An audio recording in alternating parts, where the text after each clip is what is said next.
Well, hold on, folks. If you thought the first wave of Obamacare insurance cancellations was awful, well, you ain't seen nothing yet. The next wave expected to hit small business workers. 40 million of them work for companies with small group insurance plans that may be affected by Obamacare the same way the individual policies were. And one Blue Cross Blue Shield company warning that 99.5% of their small group plans will be affected. So should you be worried? Hi, everybody. I'm David Asman. Welcome to Forbes on Fox. Let's go in focus with Mr. Steve Forbes, Rich Karlgaard, Elizabeth McDonald, Mike Ozanian, Rick Unger, and John Tamny. Rich, here we go again, but in spades. Yeah, 2014 is going to be a train wreck. You have 40 million Americans who work for companies with 100 employees or fewer. Aetna's CEO says the premiums for those workers are going to go up 20 to 50% over the course of 2014. And even the government's own Health and Human Resources says that up to 80% of those workers could lose their coverage. Yeah, that was actually based on an IRS report. They were using information from HHS. But, Rick, ironically, a lot of these letters that are going to go out to these small plans are going to happen in October, just before the elections. Right. That's dangerous for the Democrats. And it's actually interesting. Just a couple of fast corrections. They're not going to lose their coverage. They're going to see their coverage change. It has to change because of the requirements of the law. Exactly. However, I'm going to make a prediction for you, a little surprise prediction. Keep something in mind. Individual insurance, the insurance companies have wanted out of that business for years. They don't make money. Small business, they do make money. You watch. There will be an accord between now and October, mainly for the reason that you just raised, David. Nobody wants to go into the election with this issue being a problem. There will be an accord that will smooth the way so that this works out much better than it did last year. Steve Forbes, I'm just wondering if Republicans would want an accord, this coming right before the elections. The fact is that we have seen 6 million individual policies affected by Obamacare, and we are about to see 40 million people affected by this change because of Obamacare. Yeah, and in terms of an accord, you don't have to worry about Republicans or Congress. They'll just do it anyway. Why let the law get in the way? But in terms of impacting small businesses, we're going to talk about that, by the way, in the C segment. But go ahead. But in terms of small businesses, this is hurting the economy. It's another layer of uncertainty. You don't know what your true labor costs are going to be, and so instead of growing 4 or 5% this year, which we should have done, we'll be lucky to get 3%. Yeah. Small businesses are the source of jobs, and they've not been creating them. This is the worst recovery for job creation, especially from small businesses, since the war. And these 40 million people, we're not just speaking hypothetical, John Tamny. Already we are hearing real stories about real people in real companies. This guy named Steve Lohman, he's a small business owner in Pittsburgh, telling the Washington Post that the Aetna PPO plan he offers his 38 employees is going to be discontinued at the end of this year. He has been offered a new Aetna policy, but the premiums are 40% higher, and other insurers' rates are very similar. Well, it's really very simple. Small businesses, by virtue of being small, often lack the means to offer gold-plated health plans, so logic dictates that a lot of these policies will be canceled or the cost will rise.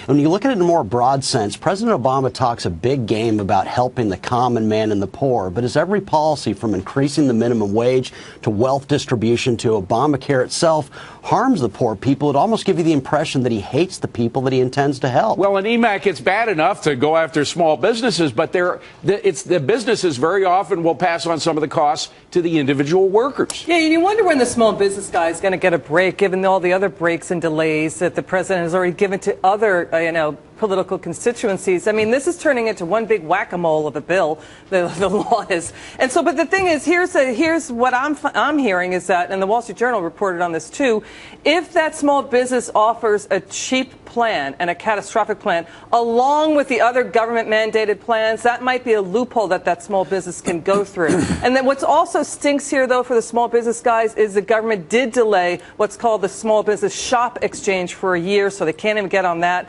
And I'll tell you something, again, this is becoming a whack-a-mole bill. We got to see if the government will step in, the administration will step in and do the right thing by small businesses. Yeah, well, Mike Ozanian, there are legs to these problems, too, as we say in the business.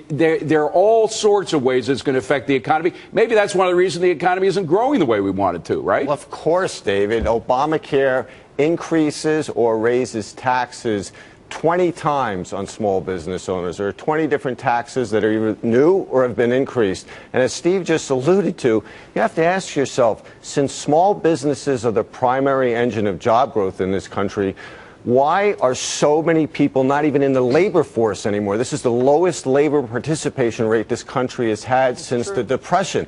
The president doesn't care. What he's interested in is getting through his law, even if he has to lie about it for years so it'll get passed. Well, Rich Karlgaard, that's an excellent point. The fact is we're always talking about jobs. We're always concerned about job growth. It's not doing what it should be doing. Everybody agrees on that. And it is those small businesses. That's where the new jobs are created.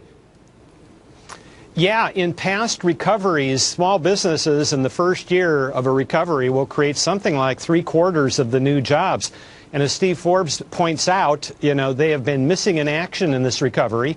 And that's why we have an unemployment rate around 7.5% and this abysmal job participation record.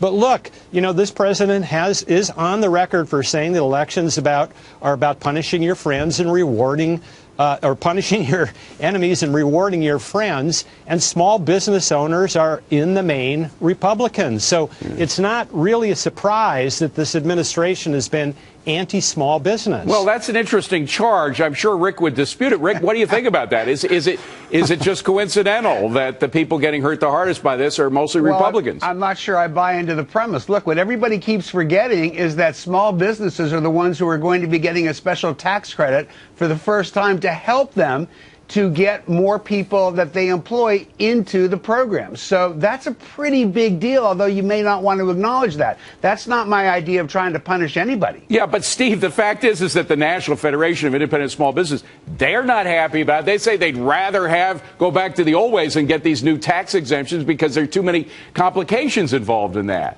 Yeah, and also it's a way of punishing you if they don't like you. You just suddenly don't qualify for those exemptions. One of the things that's come out is how vague the language is in the law and the regulations, which they can interpret any way they want. So why not just make it simple, let the market do it, which it always works when you allow it to. And John Tamny, then there's a problem of credibility. On the one hand, who are you going to believe? The Obama administration has been lying all along about who will be affected and who will not be, or the small businesses themselves who are saying very openly and honestly that they're scared to death of what's going to happen? I'm always going to believe private commerce over any administration in power, and certainly this one. I mean, the beauty of this is that everyone's realizing that labor is a cost. They are raising the cost of hiring workers. That's a problem. The nice thing for the liberal left in this country is they are discovering that when you offer something very fancy, it's going to cost someone. And right now it's costing the businesses in this country, and it's showing up in hiring records. Emac, what about Rick's point? And I think it's a pretty good one. The administration doesn't want 40 million voters to get angry right before the next election. Is there likely to be some kind of deal before these 40 million people are going to be hit by this? Yeah, you would think so. You would think they would have some kind of IQ down there to do something to help out. Here's the problem. I hear what Rick Unger is saying about the tax credits, and it's an important one. However, at the same time, small businesses are seeing federal, state, and local taxes go up north of 50%, and that is so bad. So why is the government allowed to dole out tax credits while they're raising taxes across the board, hitting small businesses really hard, and at the same time saying, oh, you can go into the health exchanges to get your health insurance? It was just like Alice in Wonderland going through the rabbit hole. And Mike Ozani, when you look at real periods of growth in this country, like during the Reagan administration from 1983 to about 1990, it was when all the rates came down, the tax code became more simplified, we got rid of a lot of extraneous regulations. We're going in the opposite direction now with all these extra little taxes. Right, simple is good, complicated is bad when it comes to economic growth. And the bottom line of Obamacare for small businesses, the tax credits aren't enough to make up for the higher costs. And the thing is about having an accord before the election. Everyone knows those things are temporary. Sometimes they don't even get enforced. So it's not going to make any real difference in people's perceptions. Well, hold on to your wallets, folks. There's a lot more coming to this.